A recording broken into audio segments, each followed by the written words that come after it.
My name is Ilya Macharny, and this is my do-it-yourself longboard instruction manual for English 314. Building a longboard can be fun, but it's also expensive and a timely project. I did one earlier this year, and it took me about 2 months to make, but in the end, it's completely worth it. So I'm going to talk about one technique in building a longboard, the one that I used. There are a lot out there. This is just one. So some of the tools you'll need are a drill, a jigsaw, plastic putty knife, a ratchet strap, a pencil, and some of the materials you'll need are the actual wood for the longboard. You'll need 2x4s for the press and also long bolts for the press. You'll need a glue, and I use Titebond 3, which is just a wood glue. You'll need a large tarp because it gets messy, and then wood screws and sandpaper. The first step you need to take is choosing a design. I use the website silverfishlongboarding.com, and they have a lot of free templates online of different longboards. So just choose one from there or any other website. And then you want to go to a print shop and print it out full size, and that's important. Then once you have it printed out full size, cut the design and move on to the next step, which is building the press. There are two types of presses for building a longboard. One is a bolt press and the other one's a vacuum bagging. A bolt press is cheaper and easier to make, and vacuum bagging is a little more expensive. In my project I used a bolt press, so I'm going to explain how to build one and use one in this instruction manual. So you should have 10 sections of 2x4s that are 18 inches long.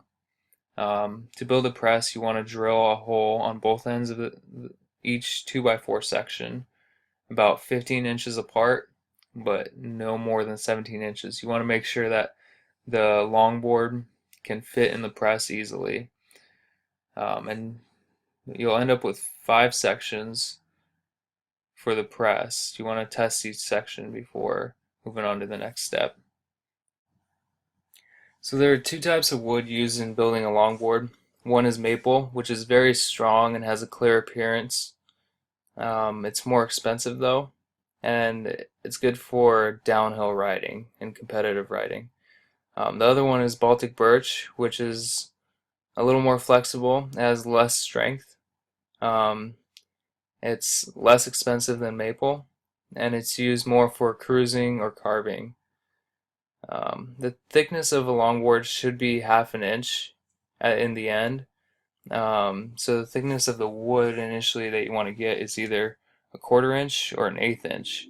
I used an 1/8 inch for my project, and I just used 4 sheets of 1/8 inch Baltic birch. Baltic birch comes in a standard size of 5 foot by 5 feet. When you're at the lumber yard, have them cut it into 4 pieces of 5 feet by 14 inches.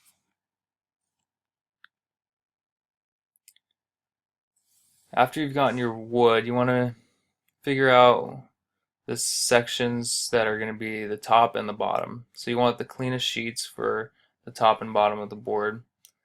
You want to label the sheets in an area that's going to be cut away later, just to distinguish between the top sheets, the 2 middle sheets, and the bottom pieces.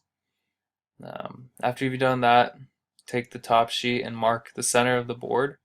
Then take your design template and lay it on the board, center it, and trace it onto the top sheet of wood.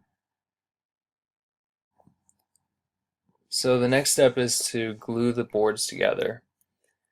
Lay out a tarp and then take the top piece and lay the design side down on the tarp, and then take a middle piece, and you want to use the Titebond or whatever wood glue you buy and spread it across both boards, and then use the plastic putty knife to distribute the glue evenly across both surfaces. And then after you've done that, sandwich both boards together and repeat the process for the other boards. So after you've glued the boards, the next step is to press them.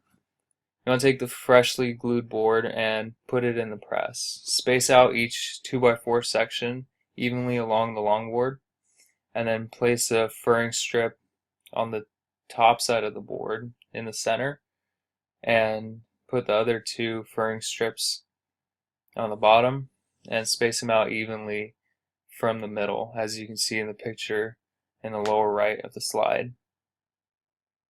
Place 4 clamps on each corner just to hold the board together while you're tightening the bolts.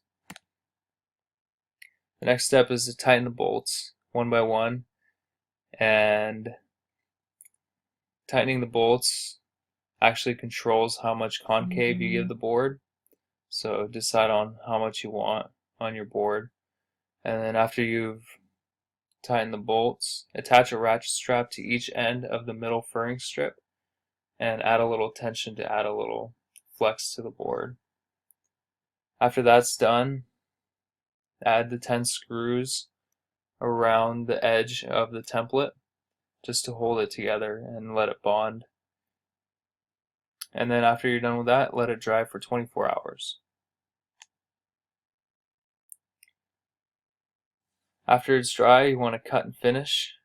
So remove the screws from the board, loosen the ratchet strap, and then take the board out of the press. After that's done, you want to drill the holes for the trucks and then cut out the design. After you've got everything cut out, you want to sand the edges and also sand the top side and the bottom side and remove any excess glue.